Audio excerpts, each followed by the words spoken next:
Hello, you are listening to the official Eurovision Song Contest podcast, and it is show week. We've made it here in Vienna, and one of the first people you're going to see is Felicia from Sweden, second in semi-final one. We're here. Can you believe it? Oh my goodness. We're here. I'm so excited. Good. You're pumped. Yes. Has it felt an amazing roller coaster since you won Melodifestivalen? Yeah, I've been to 2 pre-parties, Yes. and that's a roller coaster. Completely. Yeah, and now I'm here and have had like 2 rehearsal, but not like meeting the other delegation and something. So one important question. I know that you can't get them out of your system, but what would you never want out of your system ever?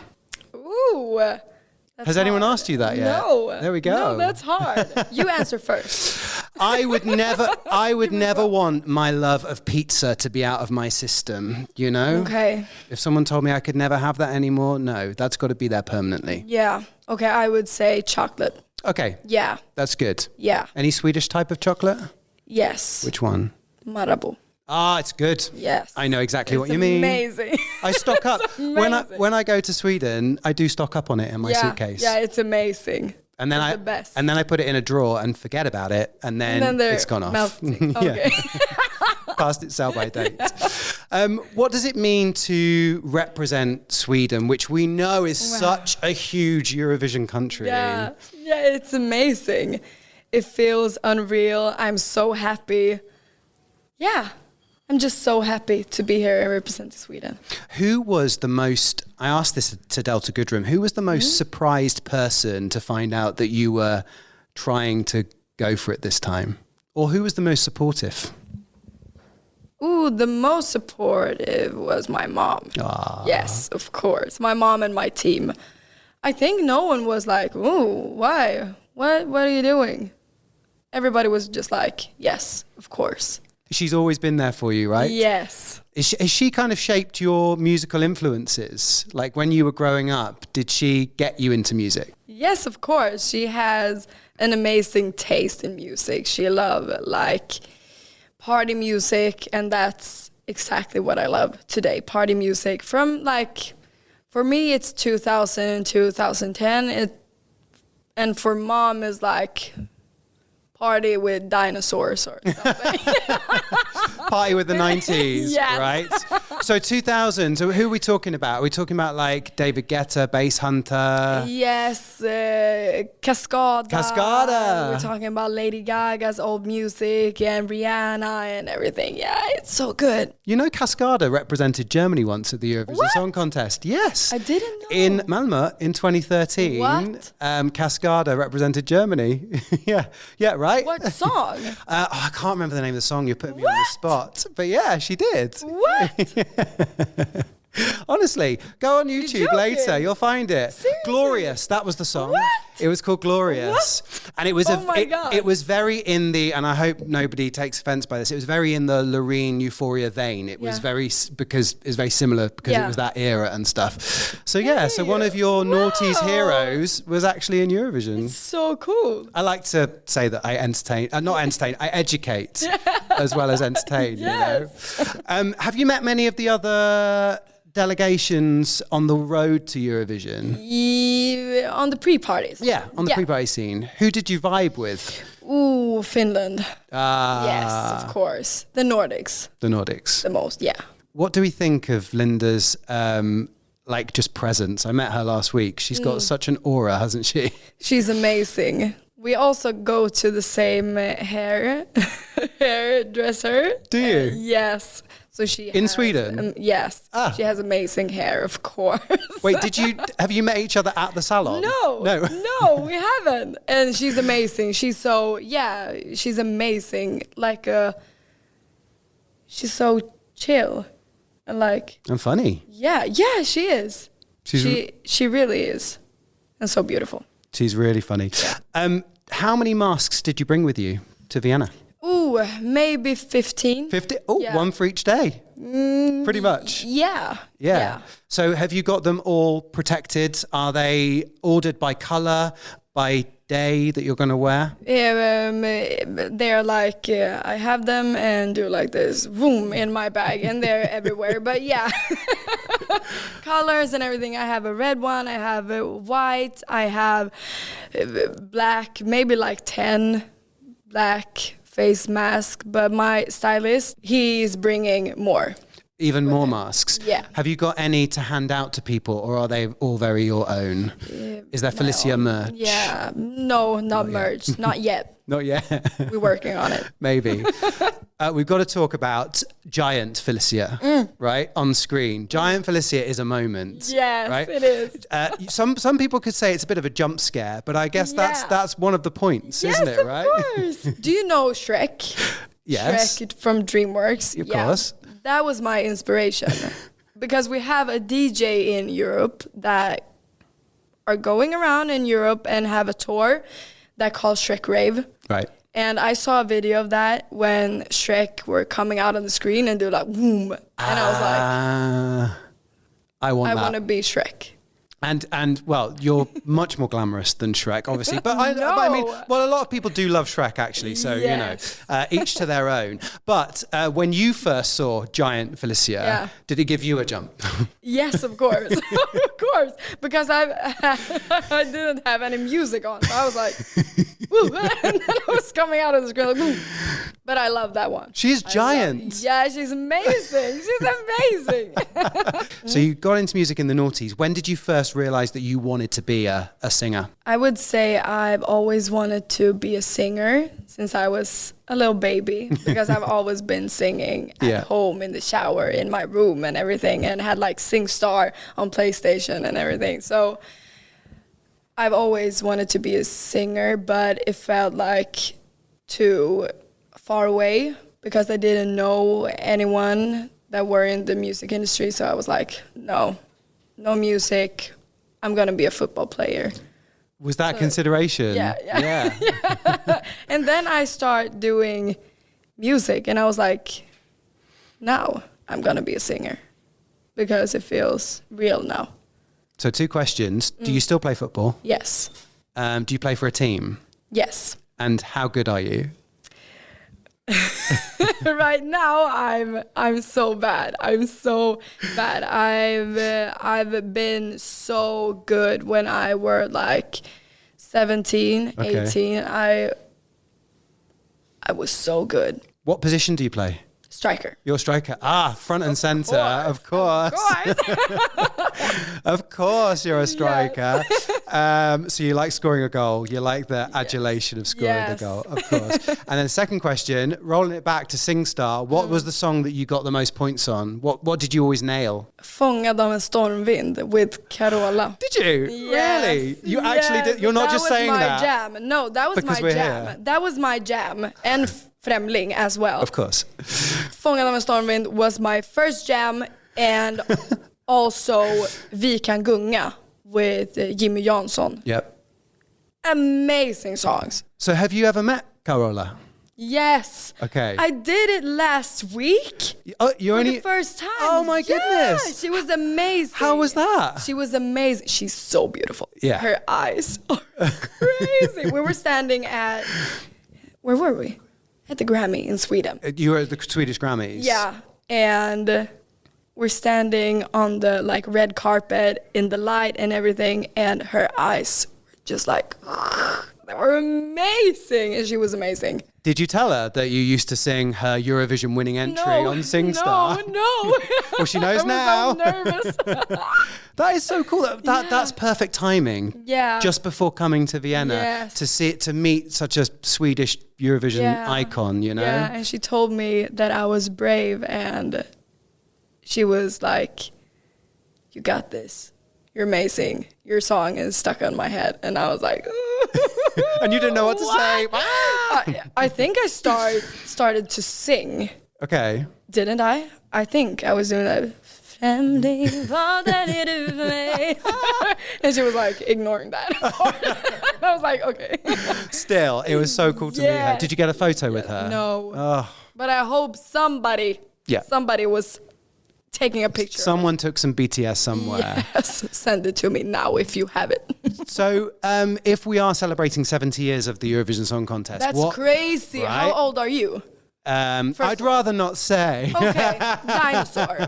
I am a dinosaur. If we did that like that trend at the minute, I'd be the Yeah. Big Bang. I'd be like the start of the universe. Okay, All right. I'm good, I think. You are good. 2001. Yeah. You That's wouldn't be amazing. affected. And you? 1800. And 47. Yes. But going back, what are some of your favourite songs from Eurovision's past? What's Of really all time? Yeah, what's really stuck out for you? Ooh, I would say, first of all, Arcade. Yep, Duncan Lawrence. Amazing song, but also the song from Iceland. Yeah, I don't know the name, but I can't wait to know. What do you think about this? It was Dathi Freyr in Rotterdam. Yeah. Amazing song. That was like His visuals were great as well. Yeah, I think it was like one of my most streamed song that year. Yeah. It's an amazing song. Oh yeah, Think About Things. That's obviously the one Yeah, that... Think About Things. Yeah, that was from the cancelled contest. He came back the next year, but many people said that if that contest had gone ahead, he would have won with that song. Ooh, what? Yeah, so that was the 2020 Eurovision, the one that was cancelled, and then he came back with another song the year after. But it's still a Eurovision classic. Yes. He cut off all his hair recently. You know, he had long hair. Right, yeah. All kind of, he did a buzz cut. Ooh. Right? New era. You know? Wow. Anyway, again, educating you with all the Yes, latest I love that. in the world of Eurovision. How many people have sent you the Drag Race gif of Valentina? So many. I love that.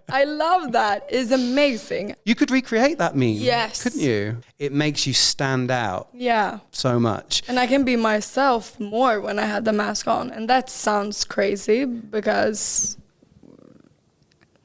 when I have the mask, I can be myself for like 1,000% more if I don't have the mask. Does it give you power? It feels like I can choose when I want to show my face to the world, and it's not now. Have you had any mask malfunctions? What do you mean? You mean like... Has the strap ever broke? Or they're well structured so that doesn't happen? Yeah, but this one is my favorite. Yep. I always use this one because I love the flowers and everything, so you can see the rhinestones are falling off. So this is number one mask? Yes, Number this one is mask. my first. Okay. The And- OG. Yeah. Yes. This is my first. So the straps are like... So sometimes when I speak, like open my mouth, it can be like going down. And I'm like, No, but you've got to keep the OG. You know, that's the most Yes. important one. Yes. But like you said, your stylist will be here. There'll be lots on emergency standby. Yeah. We're good. Yeah. Felicia, it is so good to meet you. So nice for you to be on the podcast. I just hope you soak up every little bit of Vienna. And maybe we can find out who else is really sporty in the class of 2026 and organise a football match. Yes, you know? of course. Probably a few there, right? Who knows? Felicia representing Sweden with My System, semi-final one. Watch everywhere, watch on YouTube. Felicia, thank you for being on the official Thank you Eurovision so Song much Contest for podcast. having me.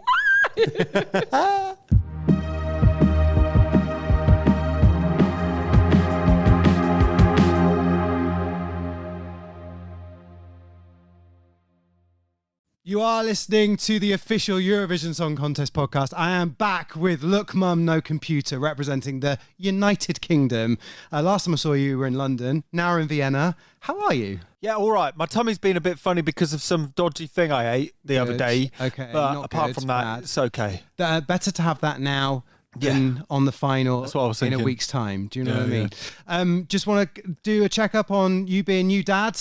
All going well still? Yeah, actually, how long ago was it? 2 weeks? We saw you about a month ago. No, it wasn't a month. Surely not a month. Yeah, it was about a month, around about a month. Because the baby's only 4 weeks old. Oh, well, there we go. We went back in time. It was about 3 or 4 weeks ago, yeah. So have you got used to it now, being a dad? Wait a sec, did I have the baby then? Yeah, Yeah. you did, yeah. You just had the baby when we last spoke The baby to you. was 1 week, it was about 5 days, 6 days old. Yeah. So now it's 4 weeks or so old. And yeah, it's good. It's good. He's lovely. I love him. I miss him already. Yeah. I asked you last time whether you'd played Eins, zwei, drei to him, and you said you hadn't at that point. You know what? I don't think I have. I still haven't. No, I don't think I have. You haven't created that lullaby version yet. My wife might have, because my wife plays a lot of things to him. I think his favourite song at the minute is Racer X Scarified. Really? Yeah. That is not what I was expecting you to say. I know. That apparently my wife said, what was that shredding song you played him in my tummy? I was like, Racer X Scarified. Well, that seems to have shut him up. I've seen the videos of you, right, making your own prop. Like I said to you before, I don't know anybody else in Eurovision history that's made their own props. How has that process been? Yeah, it's been interesting. We've got some slight hiccups at the minute we're sorting out right this second, but it's more down to the material of the stage. Okay. Didn't quite plan for how smooth it was. Yeah, it's nice and slick. It's nice and slick, but slick means high friction. You are so hands-on. I love it. Yeah. When did you first start making things in your life? I made things from early on, I suppose. I can't remember exactly when it was, but I just remember I've always tried making things. I guess it's just from Lego, messing around with Lego. Lego bricks, yeah, of course. Yeah. I love Lego. Yeah. And that was when you were a kid, right? Yeah. And then you upgraded to real materials. Yeah, going up. Well, it was half and it was a bit of both at the same time, I suppose. It's like you do the kits on Lego, you follow the instructions, and then I quickly went off piste, and started building things and just trying to challenge it, and then trying to merge the Lego in with real things, and then doing real things, lots of PVA glue, lots of bits of wood. Yeah, just messing about. So when did the DIY element of you wanting to build things mix with the music side of things? That happened after learning music. When I was 12, I picked up my sister's guitar from the loft that she learned in school ages ago, like little acoustics that aren't very good. I just learned that. I got hyper-focused on music for a very good few years, about 6 years. And then at one point I was like, what if I make a guitar pedal? I can make things. I just remembered I could make things, and I started making it. And then over time, I built more and more things, and they turned up into synthesizers. And then, a few years later, I'm here. But did you always love the sound of a synthesizer from when they first, the era of the synth is obviously the 80s. That's when it came to the fore. Is it always something that you gravitated towards? No, not at all, actually. Like I've always loved guitar music. I've always been into guitar music, and I didn't really know any synth music, to be honest. My parents didn't really listen to it. I didn't even know synths really existed until I started fixing a keyboard that I was broken, and I found out it was a synth. And then I learned, and then I started playing it and recording things, and then realizing that there was a whole plethora of old music that had it. And then I sat and learned about it all. I was like, wow. And my favorite things were things like the Human League, because it was so dry and raw synth sounds, and that's my favorite kind of synth sounds. The unaffected ones, though, where it's just like simple, you can hear the synths, they're nice and simple, and they're like, oh, lovely. I love that you took your sister's guitar out of the loft because she wasn't using it, so everything came together, and then you were in bands, right? Yes, so I've been in bands for, most of my life, because it probably is, since probably I learned the guitar, but at the same time I was learning guitar, I think my friend was like, should we just start a band? I was like, okay, let's try it. It's a rite of passage, really, isn't it? Yeah. And then you were right. I remember writing my first song with a guy who played bass. We played bass, and we sat in there and was like, let's try and write a song. And it was, I can't remember. Oh, yeah, it was She Was Here Yesterday. It was really bad. Wait, that's the song? Yeah, but now all that there is you. She left a mark on your heart. I can't remember what it was. It was the first song. I can't remember exactly how to play it, but I probably can figure it out. That's the first song? Yeah. Yeah, amazing. Yeah, I think so. Yeah. Do those demos still exist somewhere? Oh, I don't know whether I ever recorded that song. Yes, I did. Yes, it was on the first Yellow Snow EP. Yellow Snow, that was the name of the band, right? My school band, yeah, very like year 7 school band, yeah, year 8. Yeah, year 8. So you'd have been like 13 when you did that. Yeah. So when did you decide to break free of band members and go it alone and decide that you wanted to be me, myself, and I? It wasn't a decision that I made. It was like, yeah, I could do this by myself. Yeah, don't need no people. I was been in a band since then. Like my first, I was a guitarist, backing vocalist in the first band that I got signed with, which was Dive Bella Dive in 2011. What was the name of the band? 2010. Dive Bella Dive. Dive Bella Dive. Yeah, I wore a kilt. And any Gaelic in you? Any Scot in Sadly you? not. No? I just wanted to wear, well, not a kilt actually. It was just a a tartan miniskirt. Yeah, nice. Suited you, right? Yeah. Over jeans. But yeah, I just and then that went wrong, and then I did a band on my own. Well, it's not on my own, as in like I sung and wrote the song. I sung and wrote some songs, and then it got interesting. Then I found some other people, and we all wrote songs, and then carried on, and then that went on to be Zebra, which is another band. Both of those lasted 3 years each. Yeah. And then I was like, okay, bands are great and all, but the overheads are so expensive. I'm going to just try and do it myself this time. Yeah. Just to kind of, because it feels more sustainable, not having to, it's easier to keep going by myself. I don't cost as much. It's only 1 tin of beans. Yeah, right. Instead of 4 tins of beans. So yeah, I just carried on. But I started by doing music videos. I actually stopped doing music for a while and just focused on doing YouTube videos, purely because I was like, I don't know what to do. I don't know how to do music. I don't know what music to do. In fact, I was actually trying to do just acoustic guitar for a while after the Zebra things. But then my wife said, I tried doing a funny video of making a drum pad, a drum thing for my synth with a bit of tin foil and a drum stick. Yeah. And I filmed it and I was like, this is stupid. But my wife was like, put it up, Sam, go on, what's the worst that can happen? And I put it up on Facebook, and people were like, oh, this is well funny, oh, this is really good. And they shared it. I was like, oh, okay. And then I tried it again with a different machine idea. I can't remember exactly what it was. Maybe it was focusing on a synth that I built out of 3 Game Boys a while back. I kept on building synths in the background, but I just didn't do videos. People were like, oh, that's pretty good, that's cool. So I just kept on doing that, and it just didn't stop until I'm here. Do you know what your most viewed YouTube video is currently? Which one is it?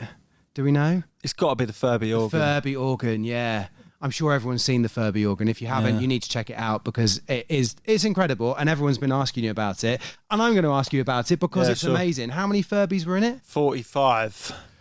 45. Or 44. Did you buy them all at once? Okay, so it's a long story, actually. Oh, have we got time? No, I'm joking. If you'd like to tell it, yeah. I wanted to build it back in 2011. So you had that idea back then? And I bought Furbies, but then the band split up and I ran out of loads of money, so I sold all the Furbies for a disgustingly low amount of money as a job lot.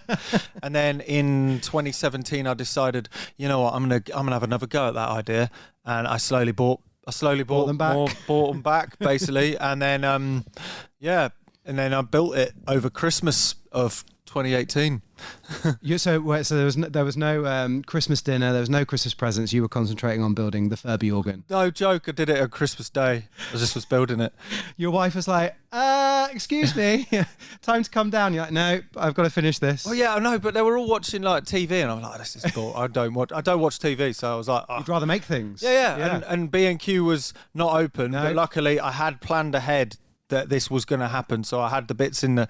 I was with my mum and dad, so I was annoying my dad because I was borrowing his tools, which is not good because I don't know, but borrowing. I think he's annoyed because I never put them back in the right place when I was younger. Yeah, the dads are very, very precious about where their tools go. Yeah. It's almost like their set of tools is another child. Yes, well, that's the thing I need to learn from this, because when my Max grows up, my baby. I've got to figure out how to make that work, because I want him to use tools. Yeah. I've already bought him his first welder. Have you? No, I'm joking. I was going to say, well, it wouldn't have surprised me if you had, to be honest. Yeah. But he needs some tools, so I'll probably get him in his own maybe, because he's not going near mine. No, I'm joking. Does the Furby organ exist still? Yeah, the Furby organ, amazingly enough. No, it's at the museum that I run. This museum's not obsolete, and it's been dead for a long time. Antonio Banderas was actually the last person to use it running on a TV program called El Juego Maguero, right? Which is like a daytime TV in Spain. Daytime program in Spain, and he played it, and then it got posted back, and for some reason it took a tumble and was broken, and I couldn't be bothered to fix it because it was really tedious to make, and I was like, oh god, I don't want. But this last few months would people at the museum, Mitch, and has been helping us get it going again. It turned out it just needed turning on. Really? Literally, that was all you needed to do? Press on and off? Exactly, because many people come to the museum saying, is the Furby organ working? It's like, no, it's broke. Antonio Banderas was the last person to use it. But then But like, you'll be annoyed. All I had to do was plug it in. I'm sorry, but that name clang as well, just casually dropping in the last person to use your organ that is very close to your heart was a A-list movie star. Yeah, a bit of fun. Did you watch the programme? What? Oh, no, I was there. I was playing it. You were playing it, And right. then there was a bit where he came and like pushed some of the buttons because he was another guest on the TV show. I get ya. So it's like a daytime chat show. In my head, I was like, oh, he was in a TV soap or a TV program and it was featuring in it. But no, you were on that TV show. Yeah. Playing it. I get you. And anybody can come and see it and anybody can come and play on it Saturday and Sunday. Ramsgate, this museum's not obsolete. I was going to say, for all the people listening around the world, Ramsgate is a town in the UK. So if you wanted to make a little pilgrimage to see it. South UK, Thanet, which is the south of Kent. It's basically Dover.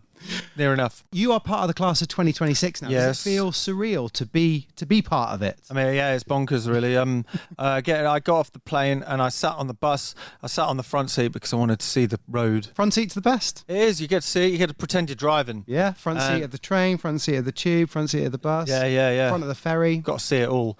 And then, I just was like, oh my God, it's happening. This is mental. Is everyone back home going to be watching on the night? If they organised a party with snacks? Yeah. So the council, Ramsgate City Council, have organised a harbour screening. Amazing. Yeah. So you'll be on a big screen in Ramsgate? Yeah, there's bands playing. There's just people get to go down and watch on the screen. It's been awesome. That's nice. Yeah, it's cool. That's like hometown support. Yeah, it's really good. Lovely. Enjoy it. Enjoy your time in Vienna. And thank you for coming on the official Eurovision Song Contest podcast. Look, Mum, no computer. Thank you very much. Thank you.